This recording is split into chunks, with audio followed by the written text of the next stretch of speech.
Good evening and Happy New Year, Boat Club. It's Tuesday, January the 9th. We're off to a busy start for the year already. Last Friday night was you know, not necessarily a record breaker, but really a surprising, nice, active Friday night for this early in the year and for it still being winter time. So that's all good news. Things are working pretty well with our new point of sale system. You may be asked or invited to participate in testing of the online ordering when it comes to ordering food from the galley.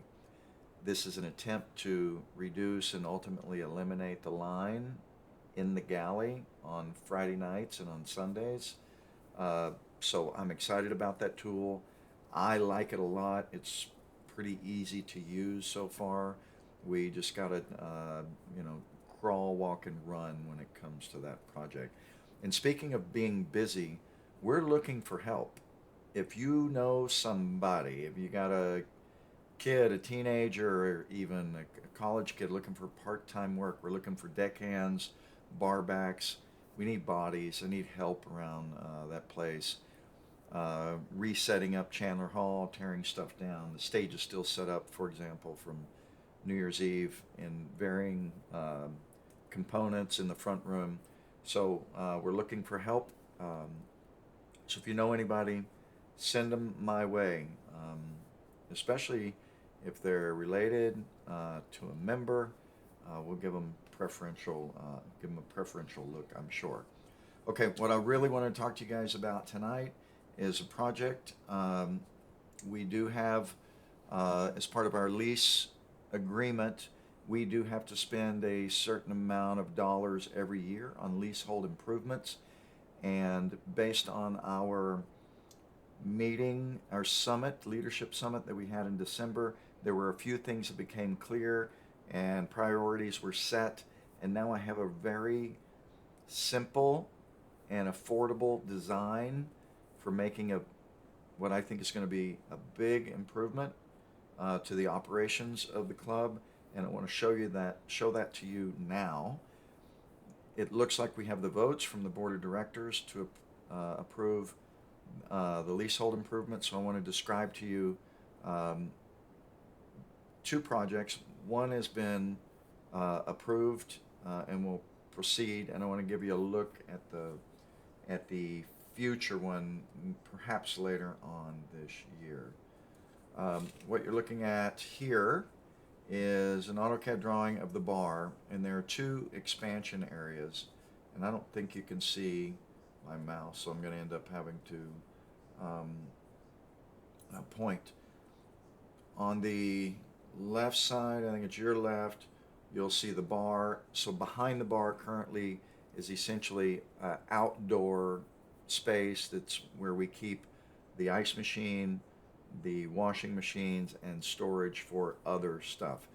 This is an area that's going to be transformed into the new liquor room.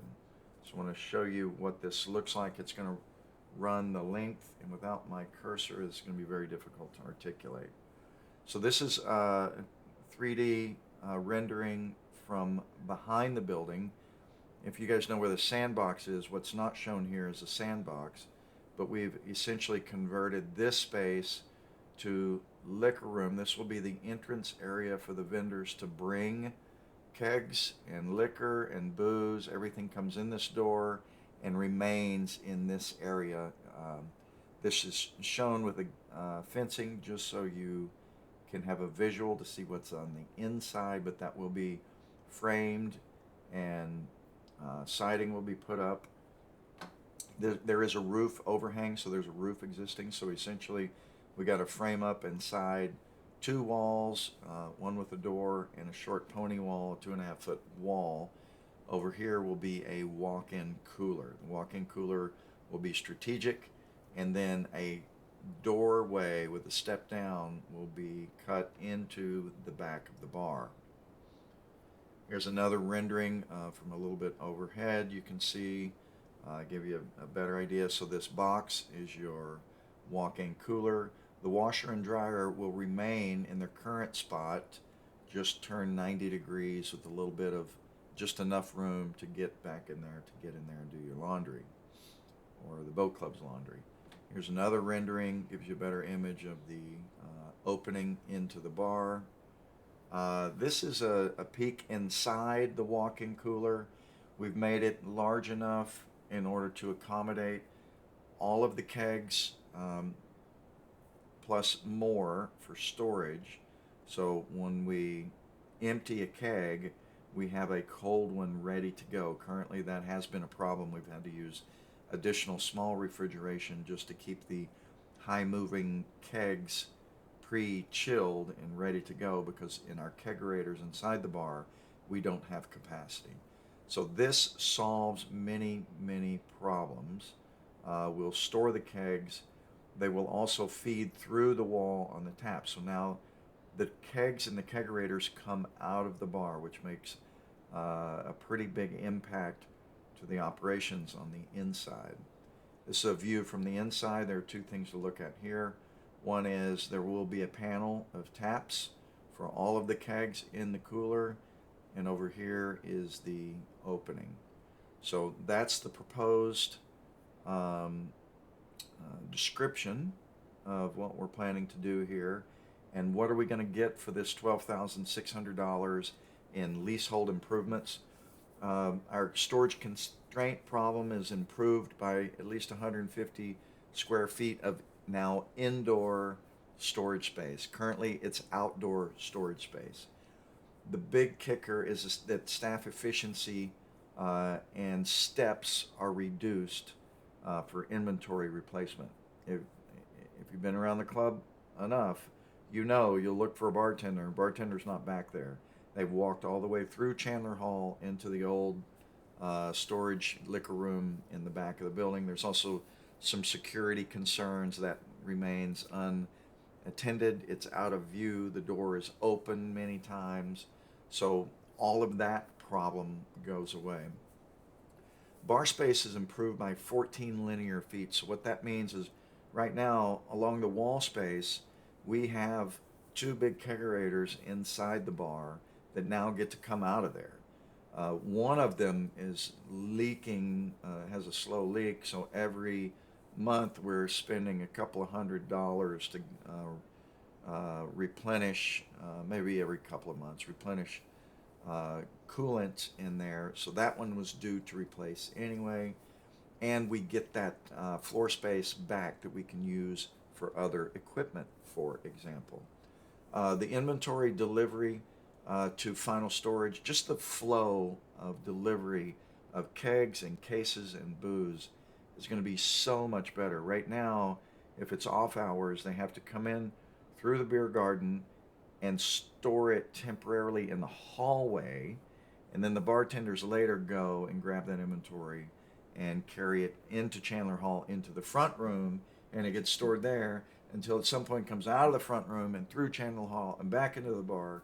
And there's just a lot of wasted efficiency. In this scenario, the truck backs up to the back door of the new storage area. It goes right through the new exterior door and is either placed on a shelf or goes right into the walk-in cooler.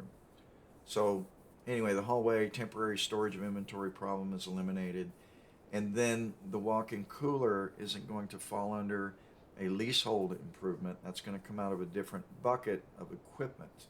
So we already have in our budget equipment spend for this year, and those one of the kegerators needs replacement anyway. So instead of spending on that, we're going to spend on a walk-in cooler that when we do end up picking up and moving, we're going to take that with us. Walk-in cooler looks like it's going to be delivered and installed about $4,800 is what we're shooting for. So anyway, that's a quick look at the project. I hope you're able to decipher what it was that I'm trying to articulate there.